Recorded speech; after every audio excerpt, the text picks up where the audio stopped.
మధ్య కాలంలో వివాదాలు అనే ఒక అంశం మనం మొదలుపెట్టి, మనమే దాన్ని పెంచి, మనమే దాన్ని పోషించి, మనమే దాన్ని ఇంకేదో చేసి, ఇంకా ఏదేదేదేదో చేసి లాస్ట్‌కి ఓ రకంగా సాటిస్ఫై అవుతున్నాం. బోలెడన్ని వివాదాల గురించి మాట్లాడుకుంటే రీసెంట్ నిన్న జరిగిన ఇన్సిడెంట్ ఆహ్, విమల్ థియేటర్‌లో రాజాసాబ్‌కి సంబంధించి ఒక చిన్న ఈవెంట్ ఒకటి పెట్టుకున్నారు. దానికి సంబంధించిన యూనిట్ సభ్యులు, డైరెక్టర్ మారుతి సహా అక్కడికి వెళ్తే బాలనగర్ విమల్ థియేటర్‌లో. నచ్చింది నిజంగా అక్కడికెళ్ళడం. అందరూలాగా ఆర్టీసీ క్రాస్ రోడ్‌కు అటో ఇటో ఎటో వెళ్ళకుండా నిజంగా అక్కడక్కడ ఉన్న సింగిల్ స్క్రీన్ థియేటర్స్‌ని గుర్తిస్తే వాళ్ళు అప్పుడప్పుడు చాలా హ్యాపీ ఫీల్ అవుతా ఉంటారు. ఎస్తమాను మనం శ్రీరాములకో, ఐమాక్స్‌కో లేకపోతే ఆర్టీసీ క్రాస్ రోడ్స్‌కో, సంధ్యాకో వెళ్ళకుండా ఇట్లాంటి కొన్ని థియేటర్స్‌కి అట్లాంటి సింగిల్ విజిట్స్ ఇస్తా ఉంటే బావుంటది. సో, వీళ్ళక్కడ ఈవెంట్ చేయడం నిజంగా సంతోషం. అండ్ మారుతి గారు ఏమన్నారు అంటే, నేను కాలర్ ఎగరేసి చెప్పను. ఆ కటౌట్‌కి చాలా తక్కువ అది అని ఒక అంశం తీసుకున్నాడు. వెంటనే వార్ 2 ప్రీ రిలీజ్ ఈవెంట్‌లో జూనియర్ ఎన్టీఆర్ కాలర్ ఎగరేసి మాట్లాడడం దగ్గరికి వెళ్ళిపోయారు వీళ్ళంతా. కాలర్ ఎగరేసి అంటే అసలు ఏమనుకుంటున్నావు? మా హీరోని అవమానిస్తావా? మా హీరో గురించి ఇట్లాంటి కామెంట్లు చేస్తావా? మేము హర్ట్ అయిపోయాం. అసలు ఎంత హర్ట్ అంటే అంత హర్ట్ అయిపోయాం. మా అందరి మనోభావాలు విచ్చలవిడిగా దెబ్బల మీద దెబ్బతిన్నాయి. మరి దీన్ని ఏం చేయాలో మాకు అర్థం కావట్లేదు. నువ్వు తక్షణమే దీని గురించి ఒక వివరణ ఇవ్వాలి. అది కాస్త సోషల్ మీడియాలో బాగా దుమారం రేగి కొంతమంది దానికి నిజమే అని కామెంట్లు పెట్టి, ఆ కామెంట్లు కాస్త విమర్శలు, ఆ విమర్శలు కాస్త తిట్లు కాస్త బూతుల నుంచి అది ఎక్కడికెళ్ళిందంటే ఇంకా కులాల దాకా వెళ్ళిపోయింది. ఇంకా పోతా ఉంది. అరే, ఎందుకైనా మంచిది దీనికి ఒక అడ్డుకట్ట వేస్తే బాగుండు అని అనుకొని మారుతి గారు 4 మెట్లు దిగొచ్చి, ఒరే నేను అనుకున్నది ఇది కాదు. నా ఉద్దేశం అసలు అంతకు మించి అది కానే కాదు. నేను ఏదో చెప్పాలనుకుంటే మీరు దాన్ని ఎటో కన్వర్ట్ చేసుకున్నారు. సరే, మీరందరూ హర్ట్ అవుతున్నాను అని అన్నారు కాబట్టి మీకు నేను సారీ చెప్తున్నా. నా ఉద్దేశం మిమ్మల్ని ఎవరిని హర్ట్ చేయడం కాదు. నేను ఏదో అనుకున్నా అని చెప్పి ఆయన వివరణ ఇచ్చుకోవాల్సి వచ్చింది. అంటే పాపం ఈ వివాదాన్ని ఇంతటితో ఆపేద్దామని అనుకున్నాడు మారుతి గారు కాబట్టి ఆ సారీ చెప్పాల్సి వచ్చింది. పోనీ ఇక్కడ హర్ట్ అయింది ఎన్టీఆర్ ఫ్యాన్స్ అని కనుక్కుంటే కాదు. ఎన్టీఆర్ ఫ్యాన్స్ అట్లా చిటికి మాటికి అయిందానికి కాదానికి హర్ట్ అవ్వరు. వాళ్ళకంటూ ఉంది.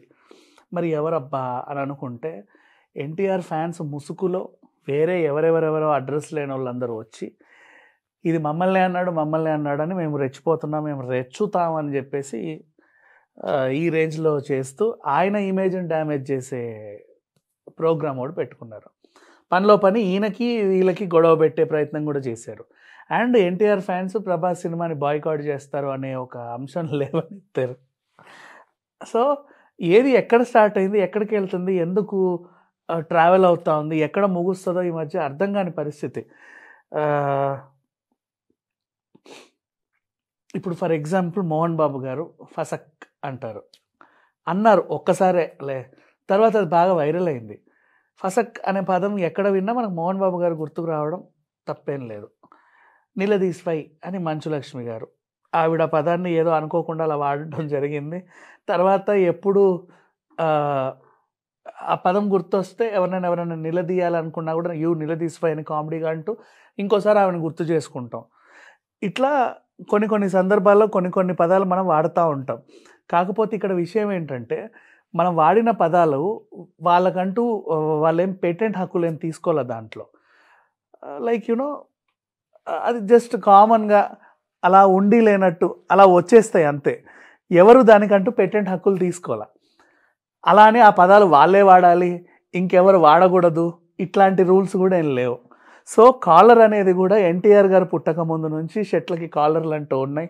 అప్పుడు ఇంతింత పెద్ద కాలర్లు, తర్వాత ఇంతింత కాలర్లు, తర్వాత అసలు కాలర్లెస్ షర్టులు, తర్వాత చైనీస్ కాలర్లు కూడా వచ్చాయి. అయినప్పటికీ కూడా బట్ ఆయన ఏం అనుకోరలేదు దాని గురించి. బట్ చెప్తున్నా, ఇప్పుడు దేవుడా తగ్గేదేలే రప్ప మీద అల్లు అర్జున్ కంటూ ఏమి పేటెంట్ హక్కులు లేవు. అది వాడితే ఆయనే వాడాలని ఏం లేదు, ఎవరైనా వాడుకోవచ్చు. అందుకే వాడుతున్నారు కూడా. ఎంతమంది బోల్డ్ రకాలుగా వాడుతున్నారు రప్పని ఈ మధ్యకాలంలో.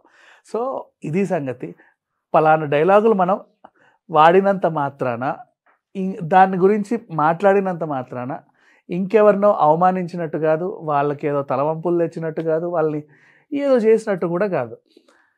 ఇదొకటి గుర్తుపెట్టుకుంటే బెటర్. అండ్ ఎప్పుడైనా సరే ఈ కాలర్ అనేది ఇట్స్ కామన్ మా. ఇప్పుడు తొడగొట్టి చెప్తున్నా అంటే అది బాలయ్య గారు చెప్తే అదొక ముద్దు అలా చూడాలనిపిస్తుంది.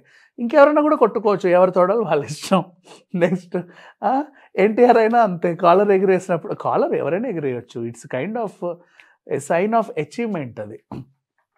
నేను సాధించాను అని చెప్పడం ఎలా చెప్తారో తెలియక భలా భేష్ అంటారు, మాస్ వాళ్ళకి తొడగొడతారు, కొంచెం క్లాస్గా కాలర్ ఎగ్రేస్ చెప్తారు, అంతే. That's all. దాన్ని పెద్ద ఏదో చేయాల్సిన అవసరం లేదు. ఆయన చెప్పిన సందర్భం వేరు, ఆయన అనుకున్న తీరు వేరు, తెన్ను వేరు.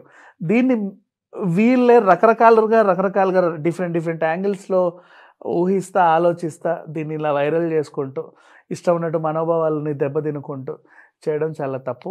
బట్ మారుతి గారి ఉద్దేశం అయితే అది కాదు. ఐవెన్దో సారీ చెప్పాడు, ఇట్స్ ఓకే, డన్. దీన్ని ఇంతటితో వదిలేస్తే బెటర్. మళ్ళీ దీని గురించి రచ్చ చేయాల్సిన అవసరమేం లేదు. Thank you so much.